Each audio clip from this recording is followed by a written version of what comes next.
What should the Interstate 89 corridor look like decades from now, and how can the highway be changed to suit that vision? Well, the Chittenden County Regional Planning Commission is working with VTrans on an I-89 2050 study. We have more about it tonight from Local 22's Mike Hoey, who is live in the newsroom. Mike? Well, Lauren, some of the people behind that study briefed a wide range of South Burlington city officials on it tonight and offered them a chance to weigh in on it. The decades-old proposal of building Exit 12B on Heinsberg Road in South Burlington is one of 5 options on the table in the I-89 2050 study. The other 4 involve various reconfigurations of Exit 13 or Exit 14. After we narrow down which interchanges to look at, we're really going to be looking at more comprehensive bundles.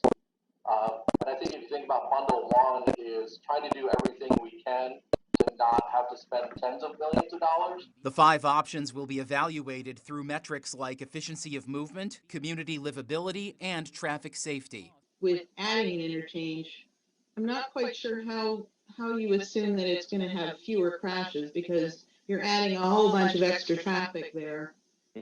And you're adding a lot of speed that isn't there now. VHB, a Massachusetts-based engineering firm, has a South Burlington office. The director of that office says even with more crashes on and near Heinsberg Road, there would still be fewer crashes overall throughout the total highway system. And if you add 12B, what we do know is that that draws traffic off of Wilson Road, some traffic out of Exit 12, increasing the crash expectancy around the interchange, but reducing it elsewhere. And so the net is what is shown here.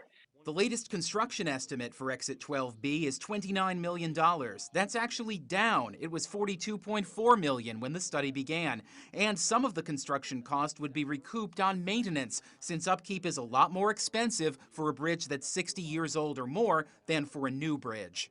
The interstate was built in the early 60s. All of these bridges were also built at that same time in the 60s. If we assume about a 75-year lifespan for bridges, we're getting close to the end, the end time for most of these bridges through this section.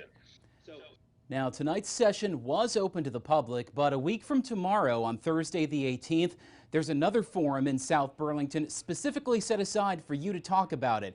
And right now on our website, mychamplainvalley.com, we have a link to not only that Zoom meeting, but also complete information about how the study is going so far.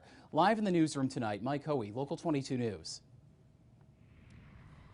Now to our coronavirus coverage. In Vermont, 80 new cases this